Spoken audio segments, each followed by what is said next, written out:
we're Ian and Anna, and we've been on a 30-day road trip in Switzerland. We're currently at our very last stop. So in today's video, we can't wait to share with you the best things to do in Zermatt.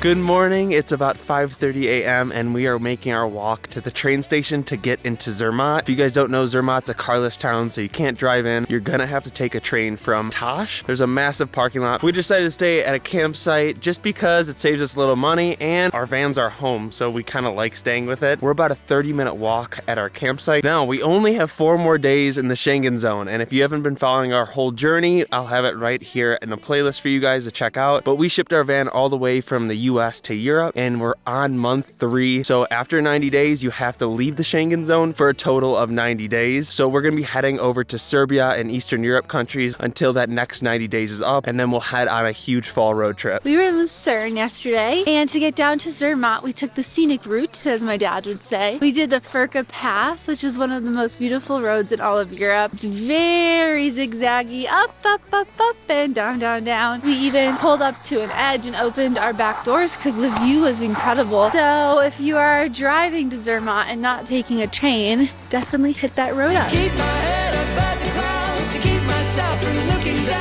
Round trip train tickets to Zermatt are 16 franc per person, but if you have the Swiss half card, it cuts it right in half, so it was only 16 total for us. I will have the Swiss half card linked down in the description below, and I recommend that if you're staying longer than 3 to 4 days because it cuts costs by 50% on transportation like trains, cable cars, etc. So definitely check that out and save a lot of money down below. I'm just taking my time, just taking my time.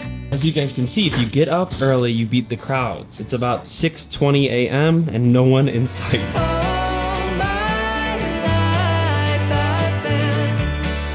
We get off the train right there, and now we're headed to Gornergrat Train, which will take us up to the lake.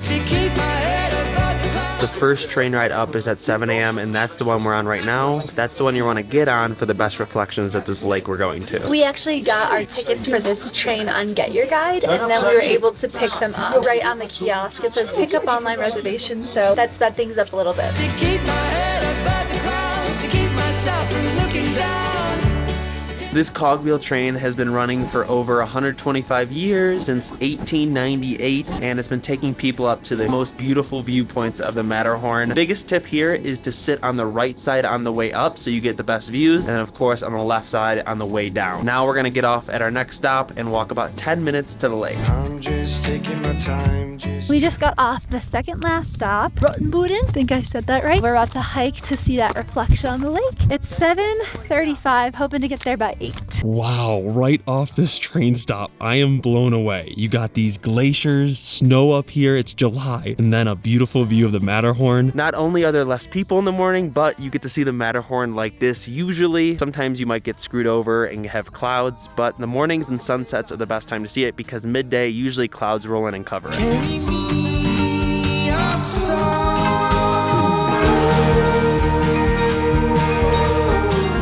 We made it to Riffelsee Lake. Right behind me you see the Matterhorn. This is our first time seeing it. It is absolutely incredible, and the reflection, there's nothing better than a good mountain lake reflection. There's like a couple people here, so we don't have it all to ourselves, but enough to ourselves. So definitely come early. But my favorite part was there was this dog, and like I'm just watching it swim because I love dogs. And Ian goes, oh, everyone's pissed because the dog created a ripple that ruined the reflection. It was the best. For like 5 minutes. The coolest part is right around the corner, we get to see a glacier. So we're gonna take you there next.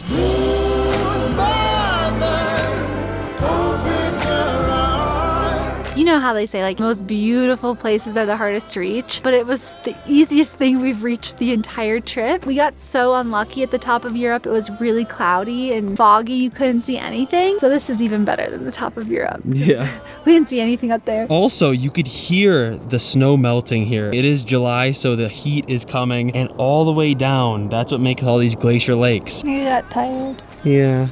Not a bad spot to suntan though. Switzerland is just unreal. It's one of my favorite places we've ever been. Now we're gonna take the train all the way up to Gornergrat for a 360-degree view and one of the best viewpoints of this whole region. Something cool about this train ride is that you could do it year-round, 365 days a year. So imagine this all being snow. It's probably like a winter wonderland up here, and with those train views, you can't beat it, summer or winter, because it's one of the most scenic train rides we've taken so far in Switzerland. Ooh, mama, oh. now 9:30 a.m. and we are at the very top, Gornergrat. This is one of the best viewpoints in Zermatt. It's literally night and day to how packed the first train we were on to this train. This is Disney World. This is all the crowds you can ever think of. Definitely get off at the stop that we did. After seeing these mountain bikers right here, this looks like the perfect mountain bike trail. So if anyone's interested in that, pretty sure you can just rent in Zermatt, bring it up on the train, and go down. Just so you guys know, we'll always have campsites, experiences, secret spots, all linked down in the description below of our videos. Doesn't cost you anything more. The ticket prices are the same. It just gives us a little kickback.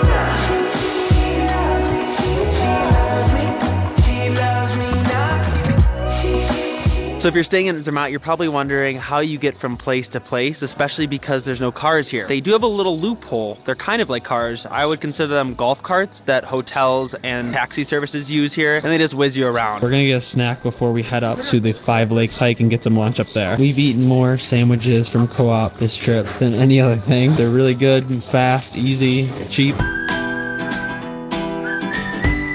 To get up to the 5 Lakes hike, you will start in Zermatt and go on a funicular that goes right through the mountain to a place called Suniga. From there, you'll hop on a cable car all the way up to Blauherd. Finally made it up to Blauherd in about 25 minutes, all the way from the bottom, and now we're gonna take a 30-minute hike to this restaurant called Fluhalp. We actually got it recommended to us by a local here. They said it's delicious Swiss food up there year-round. So if you could see way in the distance, that's where we just were at Gornergrat. But the cool thing about coming down on elevation-wise is getting to see a bunch of wildflowers. Up there, it was just rock and gravel. The fields around me, well, there's nothing but the breeze and the great unknown. So I made the mistake of going uphill. Make sure to follow your Google Maps or whatever you're using to get down to the restaurant. It's down there and the lake's right there. And I brought us all the way up here and made us waste energy and time. So make sure to take the down trail.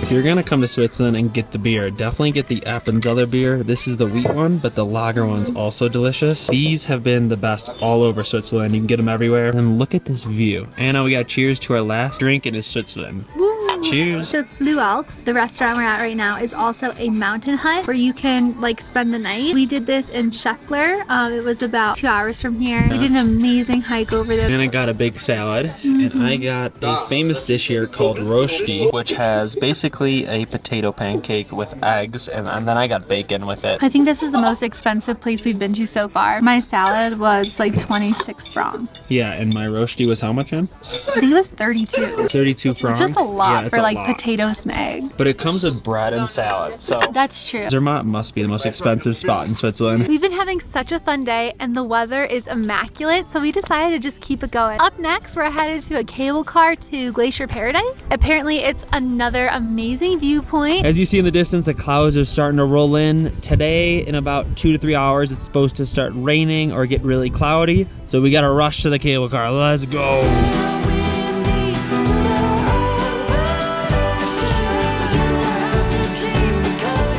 To the Glacier Paradise cable car. Fun fact, this is actually the highest cable car in the entire world. So that's a really cool little record they've got going on. Long way to the top. Unfortunately, we didn't realize that it closes at 4. So by the time we get there, we'll only have about 30 minutes to explore, but we'll let you know if that's enough time, if this whole thing's worth it.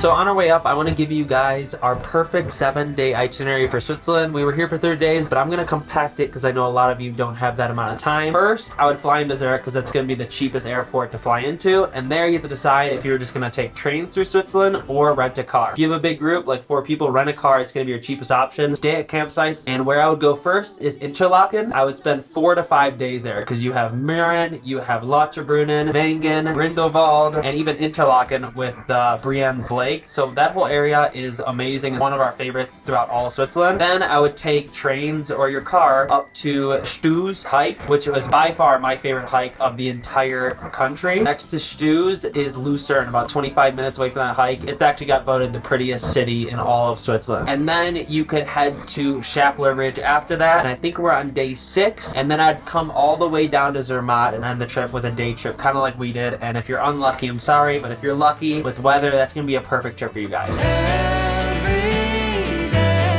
there's Zermatt, very small, that small valley way down there. And then you have the Matterhorn straight ahead. This is wild. All around you get a 360-degree view of snowy mountains. This is just an incredible cable car. Keep my head above the clouds to keep myself from looking down. Okay, I'm super confused. I didn't know we get onto a whole different gondola, and this one's a massive one, and it also said to Italy. I'm guessing this is a spot in the wintertime where you're able to, oh gosh, oh god, where you're able to ski all the way from Switzerland to Italy, which is super cool. I can't believe we have this gondola all to ourselves. That's so nice. It is so I nice. can take a nap. Life's moving faster.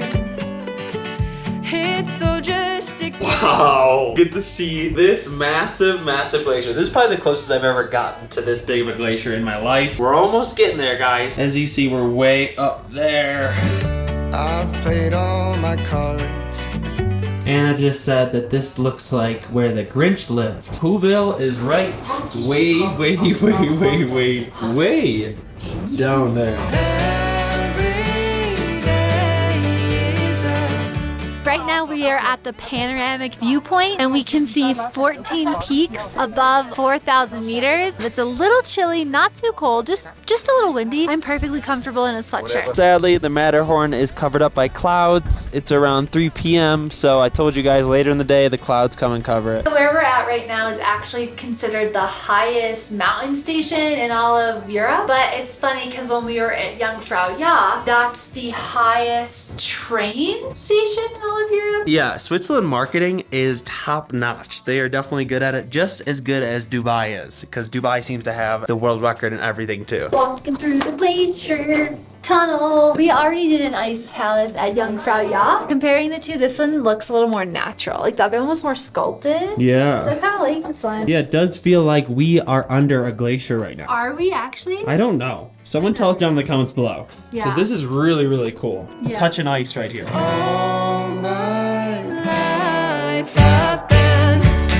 searching for the right way. That was a 13-hour day. We started at 5 a.m. It's almost 6 p.m. We were walking back to our campsite 30 minutes, officially dead. And this is our last day of filming of a 3-month journey across Europe. So check out all those videos right up here. Anna, how tired are you? Oh guys, it's bad. I've really been pushing through. Now I just need a shower and then I'll feel a little better because I feel so disgusting right now. We love you guys, and tomorrow we're gonna be making the 13-hour car drive all the way to Belgrade, Serbia, where we'll be spending the next like 40 days editing, relaxing, seeing Anna's family. So make sure to subscribe, press that like button. Peace. Oh,